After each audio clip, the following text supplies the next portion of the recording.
이번 전국 최초로 광양시가 어린이 보육재단을 설립했습니다. 재단 설립 배경과 앞으로 재단 운영의 과제를 자세히 짚어봤습니다. 순천 지역의 산란계 농장에서는 살충제 성분이 검출되지 않았습니다. 여수시도 이와 관련해 산란계 농장에 대한 관리를 강화했습니다. 고 김대중 전 대통령이 서거한 지 8주기가 됐습니다. 문재인 정부 출범 100일을 맞아 문 대통령이 강조한 DJ 정신을 재조명해봅니다. 광양시의회가 광양보건대 폐교를 언급한 교육부 장관에게 발언 취소를 요구했습니다. 지역사회 학교 정상화 노력에 대한 정부의 입장을 요청한 것으로 해석됩니다. 여러분 안녕하십니까. 여수 MBC 뉴스데스크 시작합니다. 전국에서 처음으로 어린이 보육재단이 광양에 들어선 지 한 달이 지났습니다. 임신과 출산, 보육까지 지역 어린이 양육과 관련해 체계적인 지원을 하자는 건데 지속적인 재단 운영을 위해서는 남은 과제도 많습니다. 김종태 기자가 취재했습니다. 저소득층이나 자녀를 돌볼 여유가 없는 맞벌이 부부들은 자녀 돌봄 시간을 늦은 밤까지 연장하길 원하는 경우가 늘고 있습니다.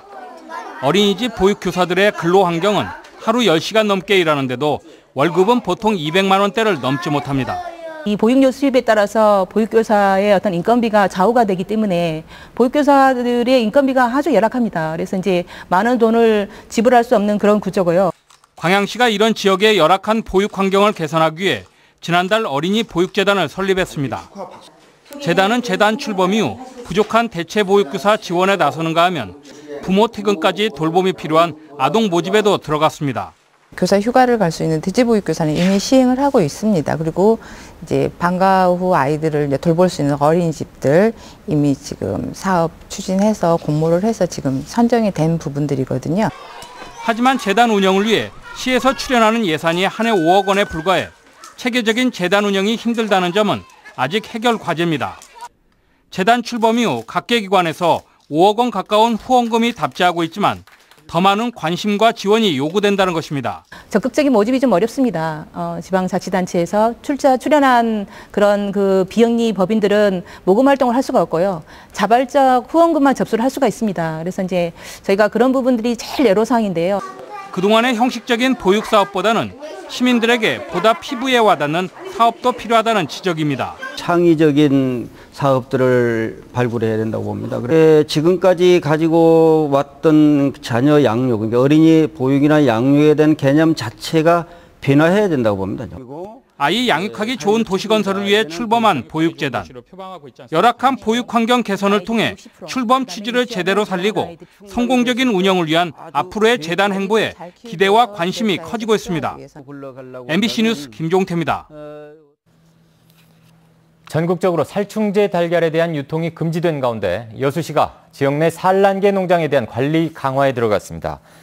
여수시는 관내 2곳의 산란계 농장에서 생산된 달걀을 전라남도 동물위생시험소에 검사를 의뢰한 결과 문제가 없는 것으로 확인됐으며 식용란 수집 판매업체에 대해서도 적합증명서를 발급받은 계란만 판매하도록 관리에 나섰습니다.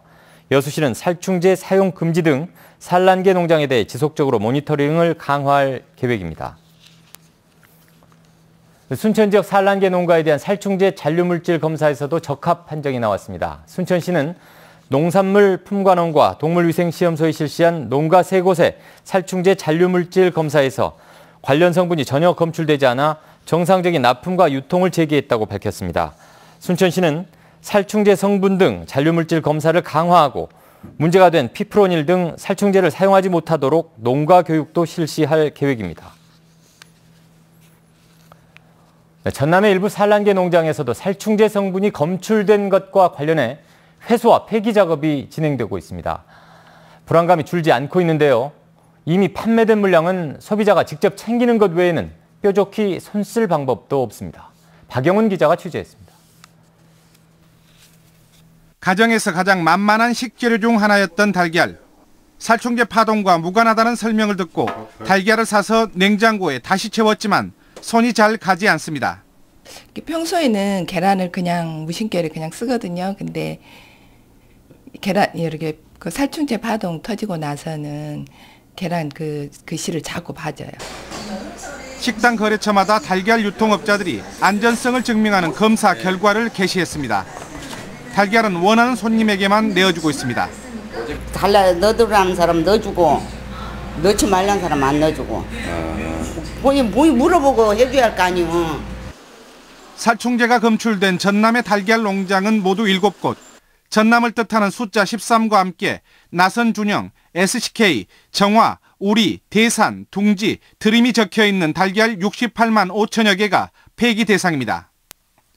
이 가운데 가정 등으로 팔려나간 22만 8천여 개는 제대로 회수되거나 폐기될 수 있을지 미지수입니다. 그거 확인을 하시고 이걸 자체 폐기해도 좋고 그렇지 않는 경우는 구입하는 데에서 가서서 다시 환불 받으시면 됩니다. 정보 공유가 미흡해 안전한 곳으로 판명된 달걀까지 애꿎게 교환 요청이 끊이지 않고 있습니다. 문제는 없는 상품이었으나 이제 고객의 또 입장에서는 이제 불안한 마음이 있기 때문에 저희가 환불을 처리를 해드리고 있습니다. 재난 문자 메시지 등으로 부적합 식별 코드를 시민들에게 알리고 있지만 실제 회수는 많아야 10%가량에 그칠 것으로 축산당국은 보고 있습니다. MBC 뉴스 박영훈입니다. 보수 정권 10년간 단절됐던 DJ 철학을 다시 추구하고 있는 문재인 대통령이 오늘 고 김대중 전 대통령 8주기 추도식에서 그리움과 고마움을 표시했습니다. 양현승 기자입니다.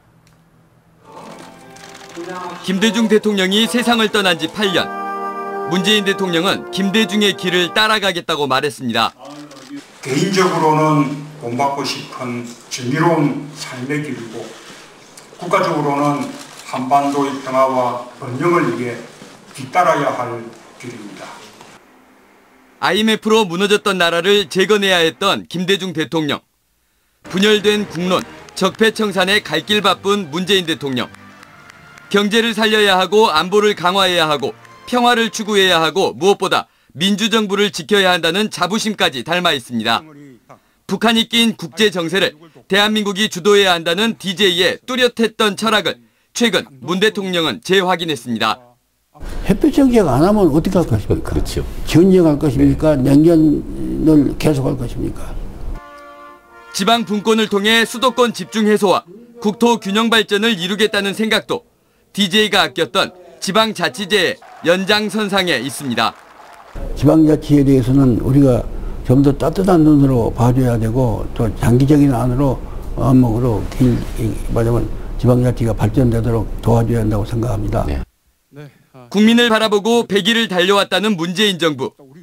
김대중 대통령은 이렇게 이야기하고 있습니다. 국민이 해야 한다고 주장하면 하게 돼요. 지금 국민을 이기는 사람은 없거든요. 이제는 우리 국민이 정치도 좌우하고 MBC 뉴스 양현승입니다. 광양시의회가 광양보건대 폐교를 언급한 김상곤 교육부 장관의 발언에 대해 정정을 요구하고 나섰습니다. 광양시의회는 지난 11일 김상곤 장관이 대학 구조개혁 평가에서 연속 2등급을 받은 신경대와 광양보건대 등은 청산 대상이라고 발언한 것과 관련해 잘못된 사실이라며 정정을 촉구했습니다. 특히 최근 학교 정상화를 위해 다각적인 노력을 펼치고 있는 가운데 김 장관의 발언 이후 학교 측이 신입생 모집에 어려움이 많다며 즉각적인 발언 취소를 요구했습니다. 포스코 광양제철소 제강부가 조강 생산량 누계 4억 톤을 달성했습니다. 이는 지난 1987년 4월 270만 톤 생산 규모의 광양제철소 1기 설비를 준공한 뒤 30여 년 만에 거둔 실적으로 단일 부서로는 세계 최단 기간 내에 달성한 기록입니다. 조강 생산량 4억 톤은 코일 형태의 철강제를 펼쳤을 때 지구에서 달까지의 거리인 38만 킬로미터를 33회 왕복할 수 있는 길이며 소형 승용차 4억만 대를 제조할 수 있는 양입니다. 광주은행이 사회 공헌 차원에서 마련한 어린이 뮤지컬 순천 공연이 성황리에 막을 내렸습니다. 어제와 오늘 순천대학교 우석홀에서 모두 4차례에 걸쳐 진행된 이번 행사는 1,200여 명이 관람했으며 특히 지역 아동센터와 복지기관 어린이들을 초청해 나눔의 의미를 더했습니다. 광주은행은 지난 2015년부터 광주 전남 지역 시민들을 상대로 문화 공연을 펼치고 있습니다.